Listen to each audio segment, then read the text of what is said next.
What's going on? We are back with more of The Anonymous. We can't get enough. I'm Lauren, as always, Adrian with me. And today we are joined by such a special guest. We have Andy in the house. Andy, how are you? I'm doing A-okay. How about you guys?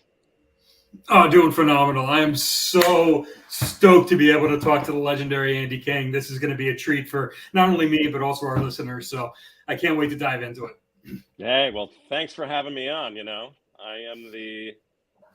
I am that guy, the ultimate team player. So hopefully I will spread love through all of this. I'm spreading love. And you know, what better way? I really want to start this off with a bang here. Let's dive right into who the heck is football? Because I need your takes on all of this.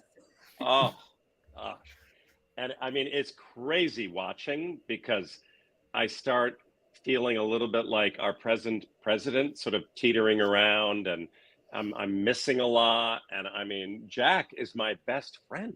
Like, Jack would never take me down. But guess what, guys? It's a game, Mm-hmm. and that's what you have to continue to remind yourself. And I had to do it every 2 minutes. It's just a game because, boy, just when you thought you had an alliance that had your back, absolutely not. Watch out. Yeah, watch out. I love that you're able to separate the game from real life in this circumstance. He's definitely playing two different personalities, one in the anonymous room and one in real life. Did you have at this point in the game any inkling that there would be anything different going on from him? Nothing. I mean, clueless. And I honestly, in watching everything now and stepping back and going, oh my word, okay, wow. I mean, Jack was so clever, as you know, to set up about 10 different alliances. Like, he had everybody going. And I trusted him implicitly. I mean, implicitly. Never, ever did I suspect, and it's so cute because now having conversations with him, Jack will text me and say, my mom's really upset that I'm mean to you on the show. And I'm like, just reminder, just a game. But boy, it's kind of funny because all of my family and friends are like, we hate Jack. We hate Jack. And I'm like, no, you would love Jack. Jack is the coolest person you've ever met. I mean, Jack and I bonded. Like, there he is. He's a math tutor. He's a stand-up comic. I mean, my first intern, you guys may know, was Zach Galifianakis. So let me tell you something. And every week, Zach would say, can I borrow your driver to go up to Caroline's, the comedy club on the Upper East Side of Manhattan, for open mic night? I'm like, oh, gosh, And of course, there it was. He'd say, what are you doing tonight? I said, I'm not going up there. Like, come on, Andy, come on. And of course, I'd cave in. I'd end up going up there. There'd be, audience holds 200. There'd be 20 people in the audience. One person would clap after Zach did his shtick. We'd get back in the car and I'd say, Zach, I don't know what to tell you. Like, I think you need to rethink this comedic thing. It's just not working. Like, I mean, you're a good event planner. You're a great event planner. I mean, I think I just cut out this whole comedy thing. Ha, ha, ha. Well, Jack loved that story, let me tell you. So we bonded. So I never, ever suspected at that point that Jack was football trying to take me down. I thought it was Marcel the whole time. I mean, that's the scary piece, right? Poor Marcel, I'm like, he walks by me, he doesn't say hi, he sleeps in the bed across from me, he can't make eye contact with me. And, get to know Marcel. He's a gamer. He's got 5 million followers. Like, he's in a cave by himself all day, every day, never having to deal with people. So doing the show was really, really tough for him because he had to get used to and tune up his people skills. But meanwhile, Jack was something else, right? He's something else. Absolutely. So entering into the game, what was your ultimate strategy with how you thought you were going to play? I mean, think about it, Lauren. My meme is Andy King, the ultimate team player. I am the guy that will do whatever it takes. Doesn't mean I need to blow everybody, but it's like, I'm the guy that will do whatever it takes to make people happy, to make things right, to make things successful. And so my strategy going in was, you know what? I'm going to be Andy King. I'm going to be the guy that everybody trusts. I'm going to be the guy that will encourage people. I will be the guy to build people up when they're starting to feel down. I'm going to be the guy that really, I feel like, is building an alliance with everybody. And that kind of helps create a safety. And you'll see how that works. It's like, and of course, what's the whole piece of the show that's so crazy? It's like, are you successful in life doing it and going it on your own? Or are you successful at life building an alliance? And I still say building an alliance is really important. But then when do you get to the point where you can't have an alliance because you want to win this game and you need to say, see you guys, bye, because I'm going to win this game. That was sort of that point, I think, is difficult for everybody. But that was my basic kind of strategy going in, was like, I'm going to be Andy King, the ultimate team player. I know before entering the show, I got a little bit nervous because people kept saying, Andy, you need to polish up on your lying skills. I'm like, I'm the worst liar in the world. Everybody knows when I'm lying. And I'm like, oh, shit, what am I going to do? And so that was probably one of my biggest challenges, was lying. It's hard. But I'm hoping to have lunch with Anna Delvey in a couple of weeks, and there she is, Miss Deception and the best liar around. So I'm hoping maybe she can teach me a few tricks. We'll see. I love that for you. And I love the fact that you're branding yourself as the ultimate team player. But where I'm falling apart a little bit on this here is that you are the ultimate team player. You build these relationships. You're so good at it. But then the challenges come. Oh. And I know you want to do the best you can. Oh, the challenges. Talking about, I feel like, well, you saw when, one of the challenges, I was the last one picked. It was like you're back in third grade, you're on the playground, no one fucking wants you. And at that age, the only way I got onto sports teams is that my father bought all the uniforms for the Little League team. And we had to buy our way in so that Andy could be chosen on a team. Once I'm on your team, I'm the best and everybody loves me. But no, I'm not. I love to play tennis and I like to play a little golf here and there. Don't ask me to throw a ball for 15 minutes and try to get it into a hole. The only holes I hit were the holes that were eliminating people, and it was all a mistake. I'm like, oh my God. And then it didn't matter, and I'm 63 years old. I am approximately 20 to 30 years older than any other cast member. And there I am. I'm like, I can't, oh my gosh. So that definitely is a mind game, right? I'm sitting there going, I'm useless, but I'm not useless. You know what I mean? I'm not useless, but that's not my strong point, is bringing in the money and the challenges. But I've got other strong points. Boy. Let's talk about the handles here, because every time you went, you picked one and then you picked a new one, obviously, and you go, no one's going to suspect it's Andy. And then it clips and goes to people, that's got to be Andy. Oh my gosh. The anonymous, talking about, I didn't think I was making dad jokes, but apparently, every comment coming from Butterfly was so painfully obvious it was me. And then Lightning,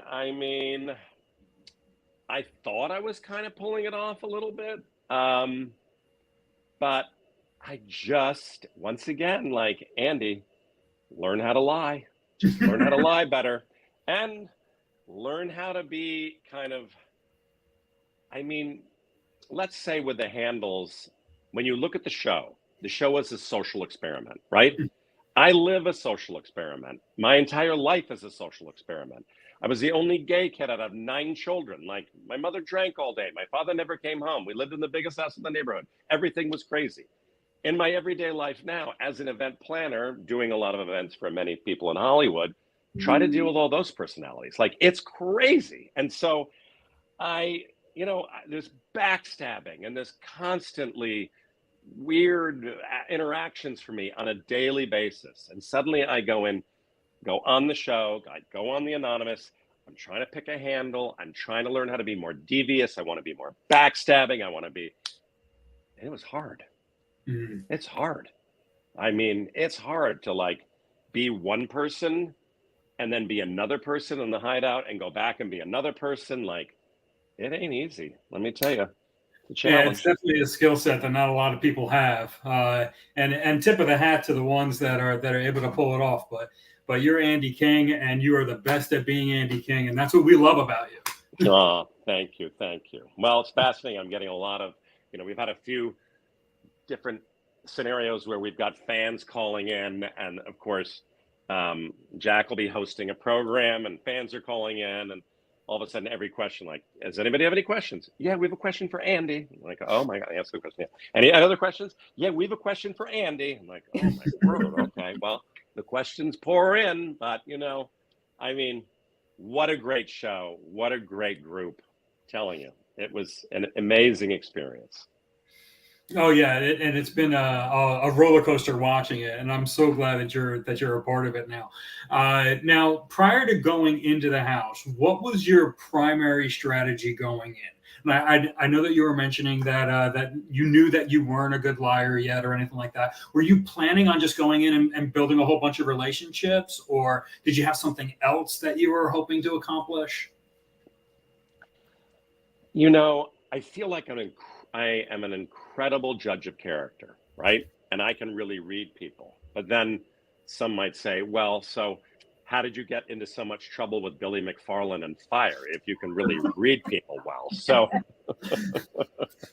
I'm not sure that is my best attribute in the reading piece, but I felt like I could get into the whole mindset of really trying to get to know every player. And actually, I did.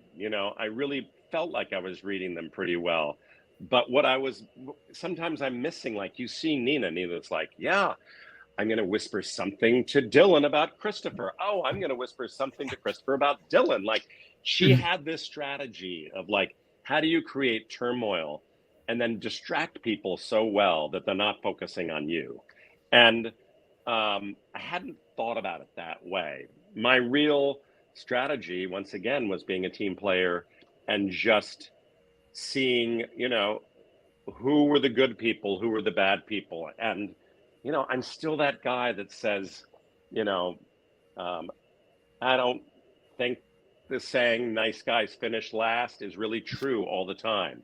When you're good to people and when you listen and when you support them, it works. It does work, let me tell you. So that was kind of my strategy. And, obviously, as I joke about a little bit of the Joe Biden syndrome, where I felt like I was missing out on a lot of things. And I'm like, how could I be missing that Jack was taking me down? How could I miss that, Robbie was dice? How could I miss, but boy, you got to be on your toes constantly, on your toes. It's crazy. It is, but like that's the game. You have to adapt to all the different types of situations, which is what brings me to the last question I want to talk to you about. The three newbies coming in to the game. I feel like it's just a shock because that's a twist you're probably not even thinking about could even occur. No. I mean, we were sort of all saying, wow, okay, we're people are being eliminated and our gang is shrinking. We're getting there. One person's going to win. And then Danny says, oh, yeah, here are all the handles on the board. And you look up, you're like, oh, you've got to be kidding me. We've got 3 more handles. Oh, no. And then, of course, I meet them. And, Victoria likes to stir the pot. Business struggling with trying, I mean, she's a lobbyist. She's like, she works in DC. Her job is to like make people happy and be sincere. And, Wayne is, he's just trying to churn it up a lot too and try to see what other people's reactions were. I mean, I did feel badly because, of course, we'd really started to develop some cohesive relationships. And I'm like, you got to be kidding me. Like, now we have 3 more people coming in. Now, granted, like, we'd only been together a short period of time, but when you're eating sleeping and living together, you get to know each other pretty quickly. So it was fascinating to me. And I, don't underestimate Victoria, right? I mean, she's twirling her hair. She's a beautiful model. She's a blogger, but she doesn't miss a trick. Doesn't miss a trick. So, I was kind of watching out for that. I was constantly trying to empower Bisma because I really like her, and I was trying to build up her confidence. Wayne is Wayne, and and there you have it. There you have it. There you have it. But all good. What a good group.